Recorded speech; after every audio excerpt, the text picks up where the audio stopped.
Everyone, and welcome back to round 8 of the Sydney Regionals. We have a great game for you guys now. 2 players on the bubble of top 16. So let's jump right into the table and have a look at what we're watching.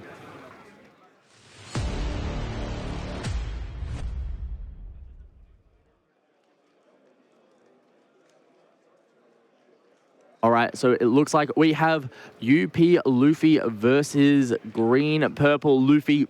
The 2 boogeymen of the format finally coming up against each other today on stream. First time we are seeing this matchup. We're seeing both decks individually, but really cool to see how these 2 decks interact with one another. Yeah, 100%. If you ask a lot of players in this room, they're like, okay, I'm either going to play green, purple, or blue, purple. Which one is it? I don't know. Which one is the better matchup spread in the room? How do they even go into each other? It is a very interesting thing. I've heard both sides. I've talked to various players who are like, oh, it's free. It's free for blue, purple. What do you mean? Well, of course you play blue, purple. And others go, no. They're bad players. You play green, purple into blue, purple. It's free for me. And so it's very interesting to see, depending on how that player likes to play the game almost, depends on which deck they prefer in this matchup. For sure. And I'm keen to see this. Look, both these players are 6-1. They have a very strong record, so it'll be very good to see what each player decides to do, when they decide to do it, how they decide to attack each other, when to starve, when to attack board, how to develop their resources and stay ahead. It's a very intricate matchup, and we've got 2 of the top players to do it in front of us. Yeah, 100%. I think it's from the very high-level strategy, from what I understand is, as the blue-purple player, you're looking to ramp, you're just looking to starve. You don't really... Sure, you'll poke into the leader once, whatever, that's fine. If there is a board to swing into, you are 100% swinging into that board. You would rather dig for these big mums and go, okay, I'm slowing down the game to the point where I have 13 cards in hand, I'm blue, so I play pudding, you don't. You can never do the same to me. So it's very much like a blue-purple, so sit back and go... You can dictate the start of the game, I'll dictate the end of this game. And so we'll have to see whether or not Daniel here can hit his ramp turn, hit any ramp cards these turns. And yeah, like I said, right here, just not swinging on. Yep, no attacking. Whatever you draw and search is what you're playing. You're not getting any of these life to start off with. For sure, and it's definitely very impactful when it comes to later in the game when we look at... Green Purple's board, and they're all rested and they're all small, and every single card in Jaden's hand will matter at that point. Yeah, 100%. So looking to see what Dan can do here. Did he hit any ramp? So yeah, just going Pain 5, God Thread. It does KO something irrelevant. It is a ramp card, and that is all that matters right now. Wanting to get up to that 8 threshold that we've been talking about as quick as possible, and then so we can start playing out these things like the categories and the Sanjis. For sure, this is definitely a rough hand from Dan. Would have loved to be able to use any other ramp card to then use God Thread on this Sanji pudding. But honestly, the ramp is quite important. We may see even that red rock come down to remove this Sanji pudding coming on the coming turn. Got 4 Don open, quite possibly could be a Zorojuru, or maybe we see a double stage come down to try and protect this Merry-Go. Because honestly, if you're Jaden, you're probably thinking he wouldn't use God Thread if he didn't have another one in hand. So if I can protect this, it'll be really good. So we'll see the protection come down on the Sanji pudding. And we might see a swing, or if there is another stage, we might see that. Doesn't look to be, though. No, I think potentially just coming down going, yep, we're going to swing 10. I want to get you to 1 or 0 life. So when we do get to this end game, say me trying to protect my board and then pushing through lethal one turn, you don't have this ridiculous 3-4 life, plus 6k, plus gum giant that could happen. So we do see Dan go up to 8 Don. We'll just be playing this catter and going, okay, this is the scary turn. It's like, if Jaden can push through damage here, it is huge. This is like the one turn as a blue-purple player, you're like, I just pray he does nothing. If he does nothing, I'm in a good position. The more stuff he does, the more scared I am. For sure. If there was a 6-cost Rush Luffy, if I'm Jaden, I'm slamming that right away. He's probably searching for it as we speak. Top 5, no Rush Luffy in there. There is the event that can go searching, but I don't know if it's worth trying to gamble for it. Maybe you still do it, maybe you don't. I don't think he has another Sanji pudding or anything like that in his hand from memory. Looks like we're just going for the Merry-Go. For defense, is able to defend the Sanji pudding from Big Mom, which is quite important. But honestly, I think Dan is thrilled there's no 6-drop slam down this turn. Yeah, 100%.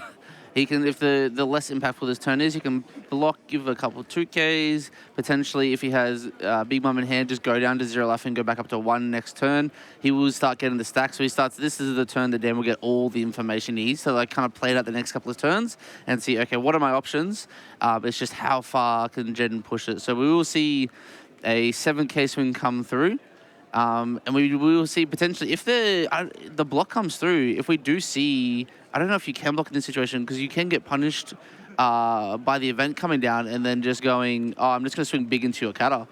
Yeah, for sure. But we do see the pass come down, just playing another body in Zoro, and Dan gets to do his first top 5 search. Seeing the Big Mom in there is nice. I don't think Dan has a Sanji in his hand, so he may just grab the Big Mom and use it to maybe put the Zoro at the bottom of the life, because that Sanji pudding ain't moving. Yeah, 100%. So looks like we're grabbing the 2K. All right, that's not bad. Grabbing the 2K, we might be putting God Thread into life, which I believe on trigger just gains a Don. As we said before, a lot of purple triggers just end up gaining a Don.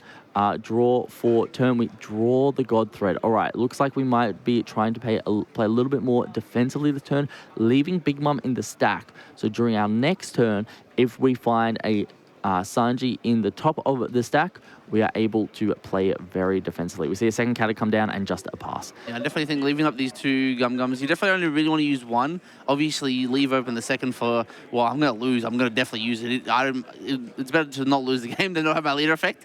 So definitely keeping up the 2, because it's also, there's no reason, you're still starving as the blue-purple player here. You're just like, you've got to generate in your resources. I'm not helping you do it. I need a full board of 9Ks before we get to that point.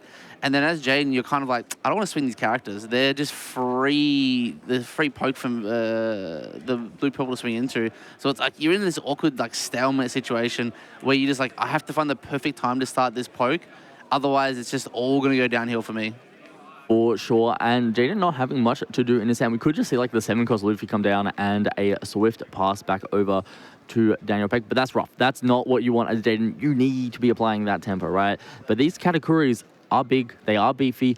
And they're going to block 2 of the swings and make Dan only need to combo out like 1 or 2 cards per swing. And then with the Giant as well, it's hard.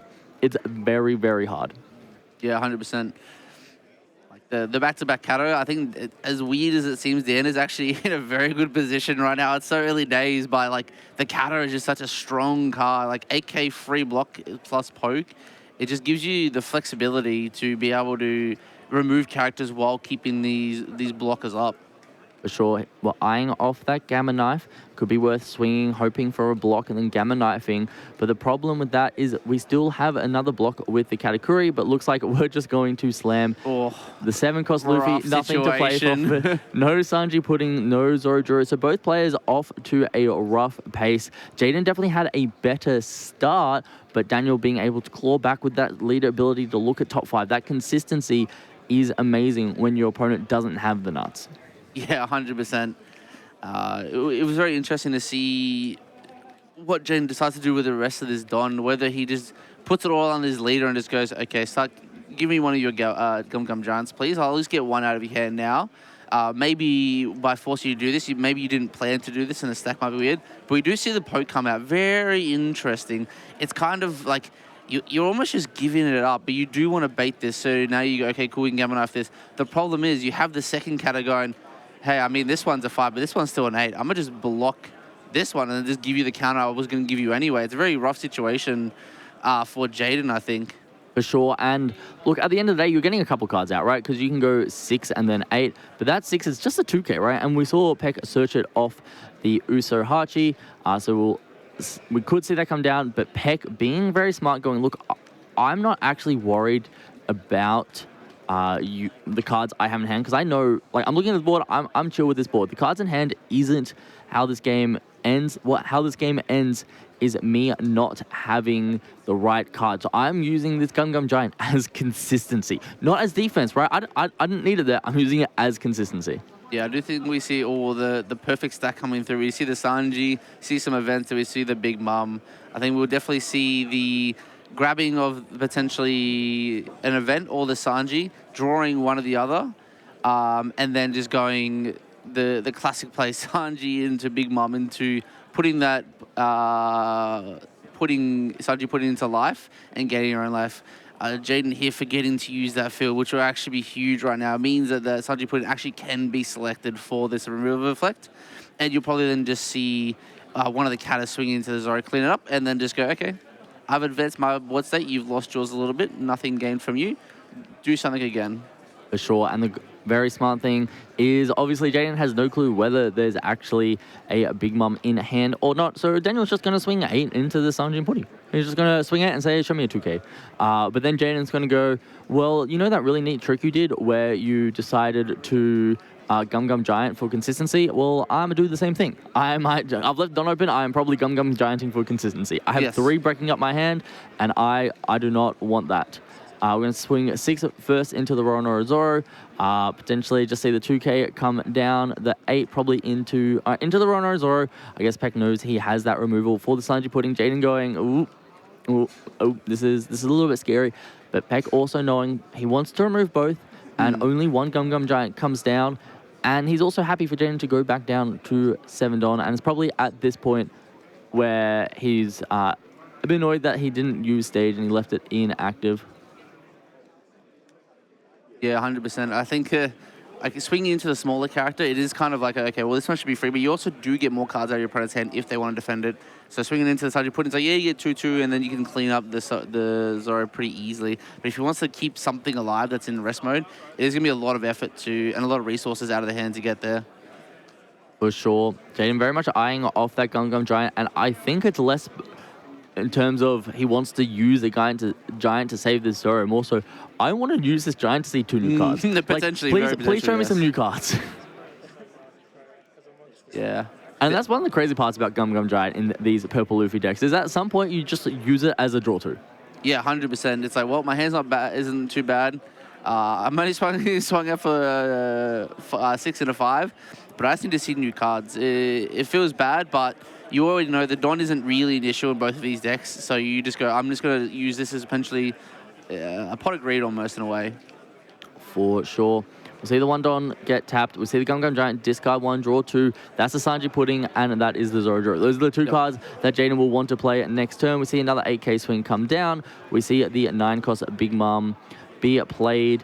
Don -1 and a discard. Gotta see the discard first. All right, we don't need 3 Katakuris. No. We'll gain the life. We'll return Don. End of turn, we'll restand the Katakuris. We'll get the Don back. So when I Gum Gum, I'm chilling. I still get to use my leader effect and draw another card the turn after. Yeah, definitely. It's a very, from James' perspective, very rough position to be in. You're already facing down 2 Katakuris, haven't been able to like push much damage through. You still have 5 life, but the longer the game goes on, the more 9Ks are on the board. And so once Blue Purple gets this board full of 9Ks, it's like, well, I'm not going to play another one. I'm just going to swing for bigger numbers now. And it's very rough when they get to that state. Nah, most definitely. And the other thing is that they just start playing like Dan runs a Doffy blocker. He's just going to start using Doffy blocker as a chump blocker or use the Nami to find more consistency pieces. Like, he has so many options behind him. And we're protecting the Sanji Pudding this turn, not making the same mistake as last time. See the Zoro Juro come down. So not too much pressure coming down this turn. And I'm assuming nothing is going to be swung because it's just going to get blocked by the Katakuri and not really do anything. So we'll probably end up seeing a pass from Jaden in this position. And this is where Peck probably starts to deal the damage, right? He's like, even though Jaden has a big hand, if I swing into life here, I'm probably killing him over 2 turns. We'll just see the block come down from the Katakuri. Jaden's like, look, there's no reason not to rest my leader. Maybe he just forgets I have 2 blockers and he gives me a card instead. We do see the 8 come out. It will just be a block and then a 1K. So you do accomplish something, but yeah, you do have a Luffy Tyrant rest mode, which now will be the target for all these big characters coming back in the other way. For sure, and that is a big hand from Jaden, and we do see a Pudding in Peck's hand, thinking whether or not to use it. I think he's kind of laughing. He's used so many lead effects and hasn't found a single 9-cost Sanji yet, which is a little bit rough. We grab the 2K Sanji and thinking which order to put it. Potentially stacking the Big Mom at the bottom, saying, I don't need this turn. Hopefully, next top 5 I look at, there will be a Sanji in with a Big Mom, so then I can play both at once. For sure. I'd be very surprised if we don't see that Blue Pudding come down this turn. Just absolutely rip Jaden off his hand and swing into the board. I think Jaden has 7 cards, so it's a -2 in hand, which is pretty gosh darn valuable. I could see a world where Dan does swing into leader first for 10 and go, okay, well, there is a risk that you'd get out of this, but if you don't, then I get to rip even more cards out of your hand. For sure, yeah, there's definitely an option. I think Peck just wants to play more big bodies. He's like, let me just swing 8 into this Luffy Taro. I'll just get the cards out of your hand the normal way. The old-fashioned way. The old-fashioned way. Let me just turn my cards sideways. Let me keep forcing those Gum Gum Giants out of your hand so you keep going to less and less Don. Because he still has that Red Rock, I believe, in hand. Yep, is that the front of his hand? So maybe he's thinking of playing it this turn. So looks like something's going. It's probably the Sanji Pudding that's going away, because getting that Don back in active is pretty nasty. But, you know, if we're using that Red Rock, we still have 4 extra Don we get to attach. So there's a very good chance we'll see like a 10k swing coming down from the Linlin, a 10k from the Katakuri as well. And then we have 1 Don left open, but we're just letting the Luffy die. And back with that, like, oh, okay, I didn't expect that. I think I'm happy with that. I'm not 100%, but I'm pretty sure that's what I wanted to see. So now I think he's adjusting his game plan. He's like, well, if you're going to take these hits, my pudding's getting tastier and tastier at this point. For sure. And at what point did Jen go, am I in trouble if I take this 8 now? So, like, normally you'd be like, yeah, that's fine. I just want these cards in hand. I'm comfortable at 2 life still, 3 life. But then you go, it's blue. Blue, I have to always be worried about the pudding card. For sure. And even if it's like a Gum Gum Giant that comes down, Peck can still use that 4-cost pudding. Yeah, 100%. And then he can also use the 6-cost. Doesn't look like we see the pudding coming down this turn. And now Peck deciding what to do with the turn. I'd be surprised if we didn't see the Red Rock. He's pulled the pudding to the front. He's still thinking about it. Pull the Red Rock back to the front. Definitely thinking what to do. He doesn't have many big bodies in his hand, so I think the Red Rock is just the safe bet. Let's go. Yeah, let me just get rid of that Sanji Pudding. I have 4 Don left. I might just leave 4 Don up and active. I don't need to use it. I'm like, it's sure theoretically inefficient, but what you got to do with this deck is it's the surprise, right? I'm waiting till the end of my turn to allocate my Don. I'm waiting to see your reactions, and that's when I'll decide whether or not to allocate my Don. And it makes it very hard for your opponents to play around because your bodies are so big. Yes. Right, the 8 versus 9, it's not actually going to matter that much, right? But going, oh, okay, he's attached to Don. That means I'm not seeing a 9-mon come down because otherwise he's tapped out. Small things like that matter a lot. 100%, yeah. Definitely one of the most heads-up plays you see with this deck is you always do the poke first before you play any cards. You want to give your opponent the least information as possible. So you go, okay, I'm gonna put the feelers out. I'm gonna poke all these cards into you. Once I know that, then I can make the decision based on what you did, based on your hand size, what the board's looking at, where the life is. Now I go, okay, now I can make my decision point. Obviously, you have an idea of which one you're gonna do depending on how they react. But things definitely do change if they trigger something random or they do something that's unexpected. You're like, is there a way that I can punish this because it doesn't seem correct to me? For sure. And when I was testing Blue Purple Luffy myself, sometimes you just kind of have these bad hands and are unable to kind of play the game. Well, that's at least what I thought. But watching Peck throughout this game, he has played a bad opening hand, right? No 9-cost Sanji. That's one of the key cards in the deck. He didn't have ramp on 3. He had to use God Thread to clear nothing to ramp on 5, which is rough. And then he had to gamble on the 8-cost Katakuri and go, let's hope you don't push me this turn so I can stable behind it. Plays the second 8-cost Katakuri, has Don open for Gum Gum, very methodical, was able to get himself into a winning position at the moment, and now it's whether Jaden is able to claw his way back against a deck that draws 2 cards a turn. Yeah, 100%. Definitely some heads-up plays from Dan, like not always putting this Linlin hand. Normally is like play like I've got no big cards. Oh, I'm just grabbing the Linlin. I'm gonna put it. I'm gonna play it. But he goes, no, saving this for later. If I don't need it this turn, I have the Red Rock. I can remove things. I can poke. I can use my Don more efficiently. So I'll wait and put it in my hand because if I do find this Sanji, I'm just like maximizing the odds to make better plays in the long term.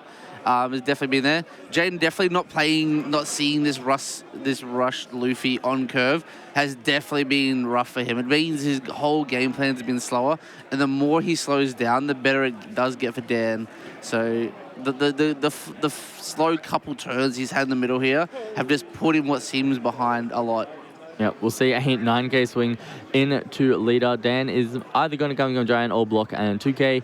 He has 2 Gum Gum Giants, so it's not surprising to see that come down straight away. What's really good for Dan, though, is that Gravity Blade next turn. Nope, never mind. He wants to discard it. I was going to say Gravity Blade just clears Jaden's board, but Dan does not want any of it. He's like, I don't need it. I want to keep digging for the Sanji. If I play a 9-cost Sanji, I'm in a really clean spot to win the game. Yeah, 100%. Because he knows the next card on top of his deck is that Big Mum. So this is maximizing his odds at seeing other cards to pair with that Big Mum that he knows is in there. So he's having a look now. Did he hit that? I think that is the 9-cost Sanji, the card I think it is too. I think that is the 9-cost Sanji. Yep. So I think we might be able to finally see the debut of the reason the deck's really good, which is kind of crazy to think about when we're like 7 turns into drawing, and Peck might not even want to put the Big Mum second from the top. Oh, he's thinking. Ooh. He's just going to draw it for turn. Yeah, he just wants the Big Mum for turn. He doesn't want to play the Sanji off it, which a little bit interesting. I have to ask him about that at the end of the game. There's a reason they're there and we're here. I know. He's a lot better at playing and a lot better at yapping. Exactly. See a 9K swing into leader. Now, the important thing to note is this Luffy is just a 5K. So that little Robin blocker is going to be quite strong to stop one of the attacks, but all these other swings are going to hurt. And even though Jaden has a really big hand, still not going to stop them hurting less. Yeah, 100%. We do see the Gum Gum Giant come down through here, just getting out of one of these attacks. I don't think we saw the leader effect last turn, so he's still a 5K base, meaning this is another card needed out of hand.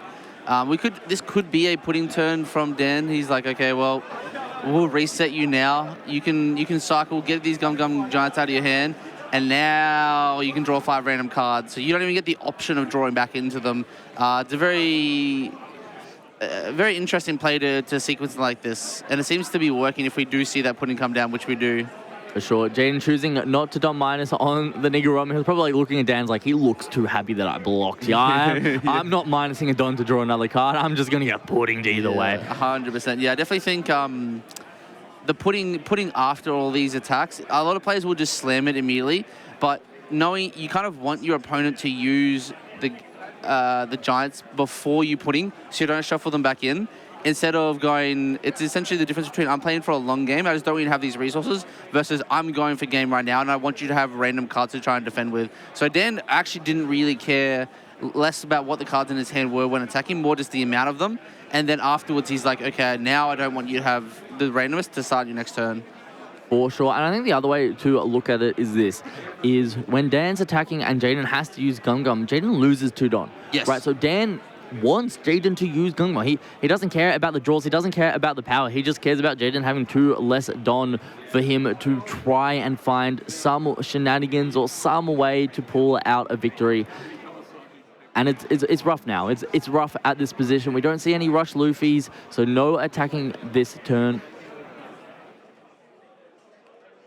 Got no way to attack with anything besides the board this turn, so it will be very hard for Jaden to do much. We see the Sanji pudding come down and draws the rush Luffy because, of course, after you commit to doing something, you see the other option you wanted to go for. But Yep. that can be a little rough sometimes. The leader gets plus 1K for the turn, well, until the end of Dan's turn. But is that enough to survive? I think we're down 3 Gum Gum Giants. We're down 2 Nico Robin blockers, and you're looking at 5 swings with 1 life. Yes.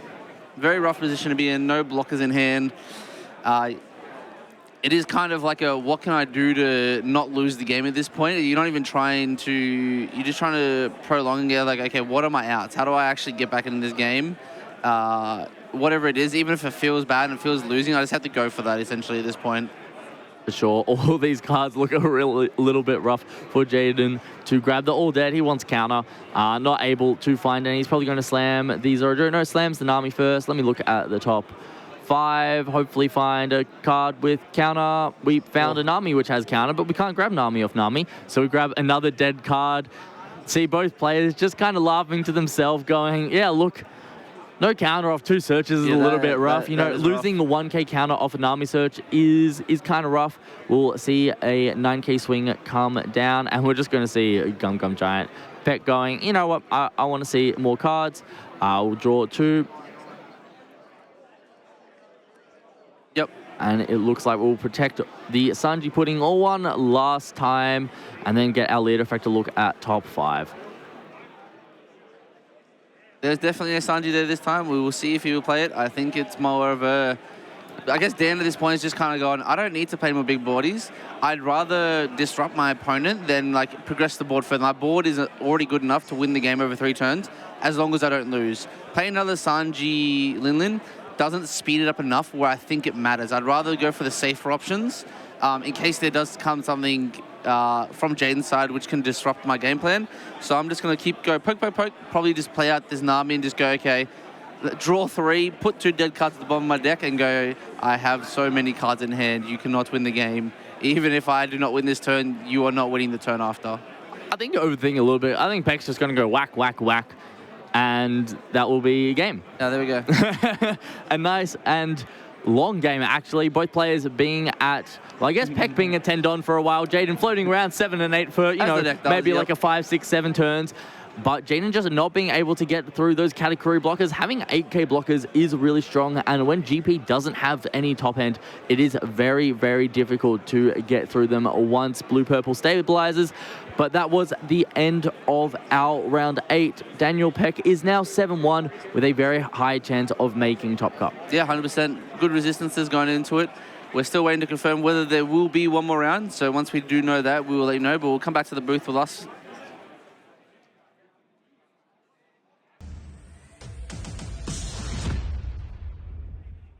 That was cool though. We got to see the 2 decks, right? We got to see GP Luffy, we got to see UP Luffy, the best deck of last format, the best deck of this format, come against each other. It wasn't the best early game showing for either deck, right? No.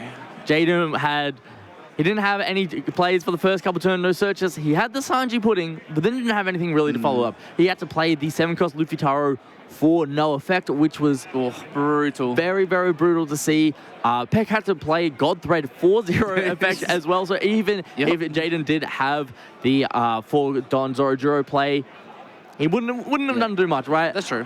So it was a very interesting game to see when both decks start off a little bit slow, which deck ends up on top. And I guess it makes sense. When you have a deck that draws 2 cards in the late game, it's going to end up on top, has a bigger bodies. UP ends up on top if GP doesn't come out of the gates. But that was the end of our round 8. We'll take a short break, and if there is a round 9, we will catch you guys during round 9. We'll start shortly. And if you are in